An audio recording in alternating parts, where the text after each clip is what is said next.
જય માતાજી। આજે આપણે જૂની સ્ટાઇલથી દેશી કઢી અને બાજરીના રોટલા જે આપણી દાદી બનાવતી એવા જ બનાવવાના છે સરસ રીતે। એ માટે મેં માટીની આજે આપણે દેશી રીતે માટલીની અંદર કઢી બનાવવાની છે। એ માટે મેં માટલી લીધી છે અને એની અંદર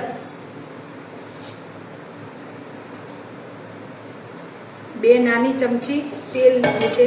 આજે આપણે દેશી સ્ટાઇલમાં કઢી બનાવવાની છે, જે આપણા દાદીને લોકો બનાવતા એ જ રીતે।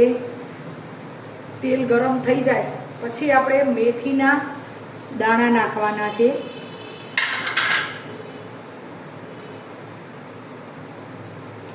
હવે આપણે મેથી દાણા ફૂટી ગયા છે। હવે એની અંદર હિંગ નાખીશું, તજના 2 પત્તા છે અને લાલ મરચાં નાખીએ। હવે મેં લસોટી નથી લીધું, પણ એનું કટિંગ કરીને લીધું। આનો સ્વાદ આપણા મોઢામાં આવે એટલે બહુ મસ્ત લાગે અને કઢીમાં એનો સ્વાદ કંઈક અલગ જ આવે છે। હવે આપણે લીમડાના પત્તા નાખીશું અંદર, લીલા મરચાં અને આદુના ટુકડા એ નાખીશું। પછી મેં એક ડુંગળી છે સૂકી એ નાખીશું। હવે આ બધાને આપણે હલાવી દેવાનું છે।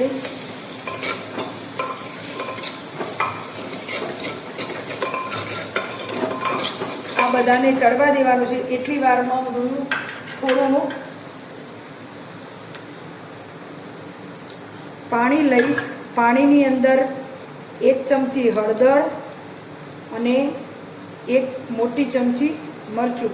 ડાયરેક્ટ મરચું હળદર આપણે નાખવાની નથી, આપણે પાણીમાં ભેળવી અને પછી જ અંદર ઉમેરવાની, જેથી એનો કલર અને જે આપણે દાદીને એ લોકો કઢી બનાવતા એવી જ કઢી બનશે। હવે આપણે આની અંદર ઉમેરી દઈશું અને જ્યાં સુધી પાણી ન બળે ત્યાં સુધી આપણે એને ઢોકી અને ચડવા દઈશું। કઢીના મસાલા બધા શેકાય ત્યાં સુધી આપણે કઢીના મસાલા બધા જે બફાય એ પછી તરત આપણે તૈયાર થાય એ પહેલાં 2 ચમચી મેં બાજરીનું લોટ લીધું છે અને લીધું છે છાશ। હવે આને આપણે મિક્સ કરી દેવાનું છે, અંદર એના પેલા રહેવા ના જોઈએ। આપણી કઢીના મસાલા ચડે છે અને સાઈડની અંદર આપણે બાજરીના રોટલાનું ચાલુ કરવાનું છે। તો મેં સૌથી પહેલાં 1 વાટકી બાજરીનો લોટ લીધો છે, એની અંદર 1 ચમચી મીઠું નાખ્યું છે અને માટીની તવી ગેસ ઉપર તપવા માટે મૂકી દીધી છે। આ માટીની તવીને તમારે જ્યારે એનો ઉપયોગ કરવાનો હોય એના 2 કલાક પહેલાં તમે પાણીમાં પલાળી રાખવાથી લાંબો સમય ચાલે છે। જે ફાટી જાય તૂટી જાય એ જલ્દી તૂટતી નથી, એટલે 2 કલાક મેં એને પાણીમાં પલાળી દીધેલી હતી। હવે મેં એને ગેસ ઉપર મૂકી છે। હવે આપણે બાજરીનો રોટલાની અંદર એકી સાથે આપણે પાણી ઉમેરી દેવાનું નથી। કહેવત છે કે 7 પાણીનો રોટલો, અને બહુ મીઠાશ હોય છે 7 પાણીનો રોટલો, પણ આપણે 7 તો નહીં, પરંતુ જેમ બને એમ પાણી લઈ જઈ અને ચીકવવાનું, અને જેટલું જોરથી તમે વજન આલી અને રોટલો ચીકવશો એટલો મીઠો લાગે છે।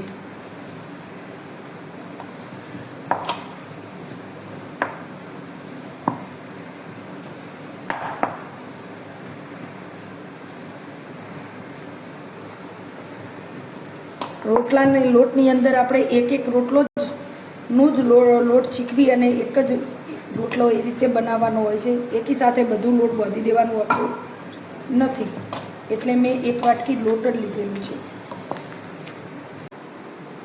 જુઓ, હવે આપણે બાજરીનો રોટલો હાથથી થેપવાનો શરૂ કરી દીધો છે। સૌથી પહેલાં કિનારી એની થાપવાની છે, વચ્ચે આપણે એ રીતે જાડો જ રાખવાનો છે અને અહીંયા કિનારીથી કઢતા વચ્ચેની સાઈડ જવાનું છે। અને તમારે શીખવો હોય તો મને કોમેન્ટ કરજો।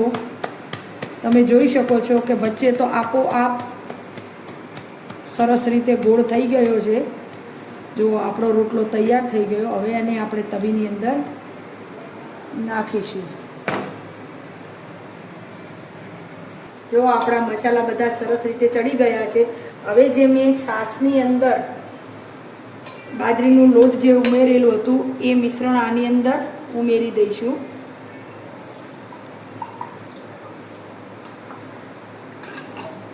અને હલાવી અને ઉકળવા દેવાનું છે બરાબર. થોડું બાજરીનું લોટ નીચે રહી ગયું હતું તો હું પાણી રેડીને અંદર હવે આ કઢીને બરાબરની ઉકળવા દેવાની છે. જો આપણો બાજરીનો રોટલો ફૂલીને દડા જેવો થયો છે. જો તમે જોઈ શકો છો કે સરસ મજાનો ફૂલી દડા જેવો થયો છે. એને આપણે લઈ અને એની જગ્યાએ બીજો દડો નાખીશું. જો આપણે જે પડ રોટલાનું થયું હતું એ કાઢી અને એની અંદર આપણે ઘી ભરી દેવાનું છે. ચમચી ઘી લગાવી દો તો એનો સ્વાદ ડબલ થઈ જાય છે. હવે આને આપણે ઉપર દબાઈ દઈશું તો આપણો તૈયાર છે દેશી કઢી રોટલા, જે આપણી મમ્મી દાદી બનાવતા એવો જ સ્વાદ. કઢી અને બાજરીનો રોટલો અને મરચાં.